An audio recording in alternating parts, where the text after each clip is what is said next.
सबको जय मसीह की। आपके लिए हमारी दुआ और आशा ये है कि आप प्रभु में सुरक्षित रहे और आनंदित रहे। आज का वचन नहम्याह के पुस्तक 8 अध्याय 10 पद से लिया है।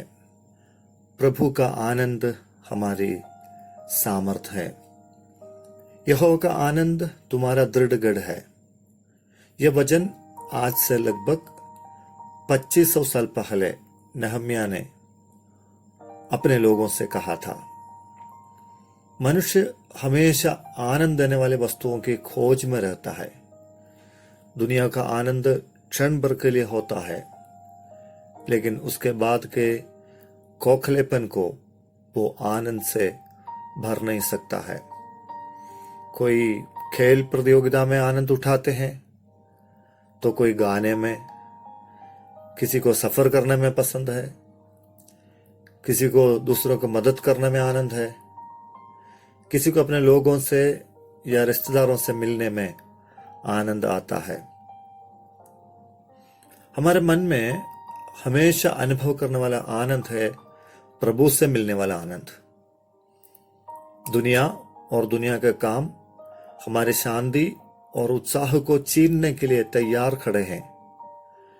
किसी को भविष्य की चिंता है, कोई बीमारी से परेशान है, कोई बच्चों से चिंतित है, कोई आर्थिक तंगी में है, किसी के लिए बुरी आदत और नशा करना, ये सब लोगों को निराशा और बेचैनी में डाल देता है।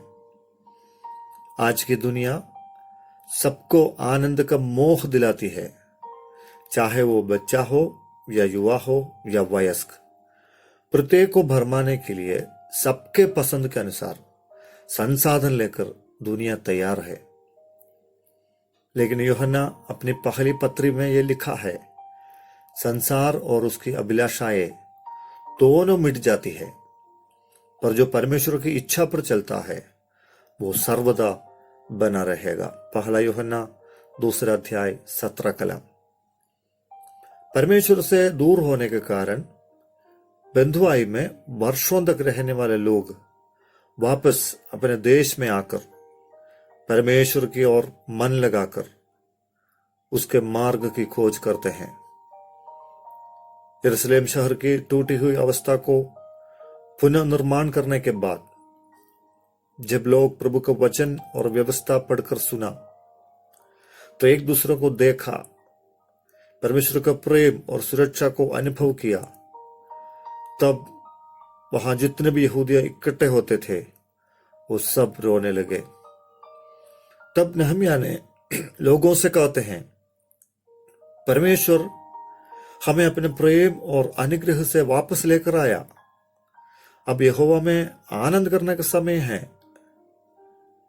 क्योंकि प्रभु में आनंदित होना हमारे लिए सामर्थ्य का कार्य है। वो हमारा दृढ़ गढ़ बन जाता है। जिसका भरोसा प्रभु पर है वो निडर होकर प्रभु की स्तुति करेगा।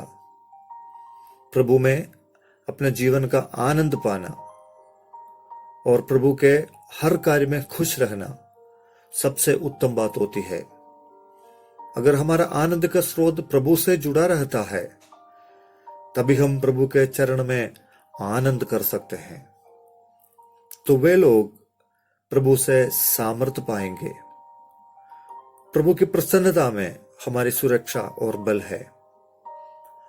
प्रभु की उपस्थिति में आनंदित होने वाला मनुष्य प्रत्येक परिस्थिति में, चाहे सकारात्मक हो या नकारात्मक हो, वो सामर्थ्य के ऊपर सामर्थ्य पाएगा।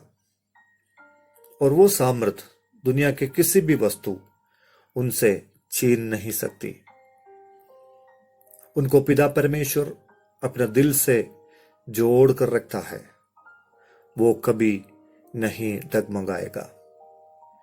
फिलिपियों का पुस्तक 4 अध्याय उसका 4 वचन में कहता है, प्रभु में सदा आनंदित रहो। मैं फिर से कहता हूं, आनंदित रहो। पिता परमेश्वर का हमारे लिए मसीह यीशु में यही इच्छा है कि हम सदा आनंदित रहें। पहला थिस्सलुनी 5 16 और 17 पद। उसके निकट आनंद की भरपूरी है। हमको थकाने वाले सब बातों के बीच में प्रभु की स्तुति करते रहे। अपने हर क्लेश और संकट को बताए कि मैं प्रभु में सर्वदा आनंदित हूं, क्योंकि उसके नजदीकी मेरा सामर्थ है। हालेलुया। खुदावंद, इस पवित्र वचन के लिए धन्यवाद। प्रभु, आप में आनंदित होना हमारे जीवन में सामर्थ है पिता। हर चुनौती को, हर परेशानियों को, हर क्लेश को, उसके ऊपर जय पाने के लिए हमें आपके सामर्थ्य की जरूरत है, और आपके सामर्थ हमें आप में आनंदित होने से मिलता है। सुनने वाले प्रत्येक के लिए धन्यवाद। प्रभु सामर्थ से भरे, पवित्र आत्मा का अभिषेक से भरे, वचन के सामर्थ्य उनके जीवन में अनुभव करने पाए।